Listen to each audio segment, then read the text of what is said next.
Welcome to Capacity TV. I'm here today with Marc Halbfinger, CEO at PCCW Global. Marc, welcome. Thank you. PCCW Global recently signed a number of strategic alliances and interconnection agreements in the past year. How important are these agreements for the growth of the company? I think the word strategy or strategic is too robust. We view interconnect arrangements and relationships as the cornerstone of our international connectivity business. We do have a very robust, homogeneously built network around the world, but this is insufficient in order to service all global needs. Without augmenting our existing network infrastructure worldwide with an increasing array of interconnect relationships across transmission layers, Ethernet layers, Mpls layers, we wouldn't be able to offer a fullest set of products. So to say that one relationship or another is strategic would be an overstatement. To say that the array of relationships and that our strategy is to interconnect with as many carriers as possible in each domestic environment, that would be more accurate. What qualities does PCCW look for in establishing connections with global carriers?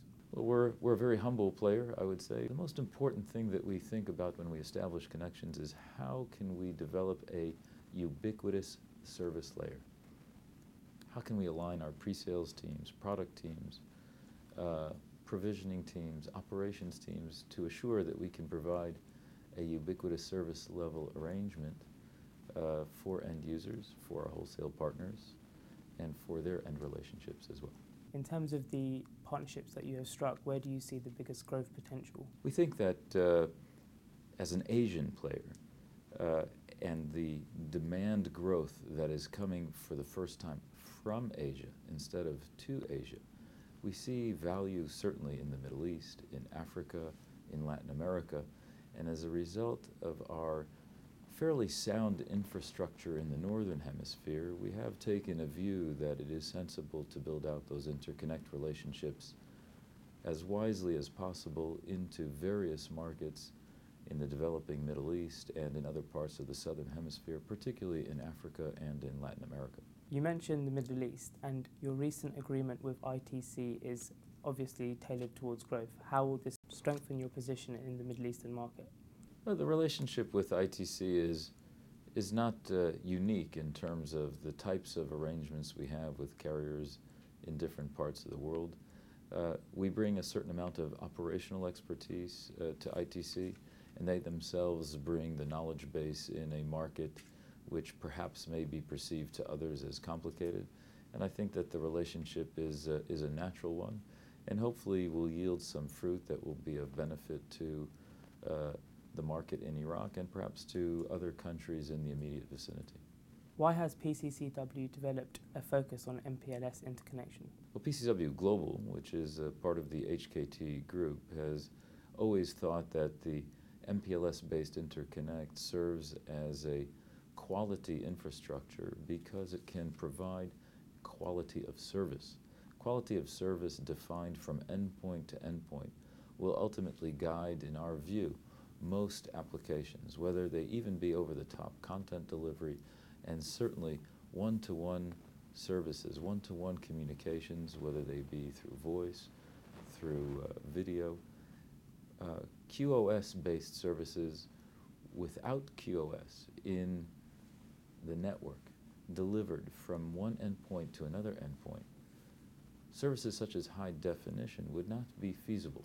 We see HD video as being the final frontier, so to speak, between end users for one-to-one communications.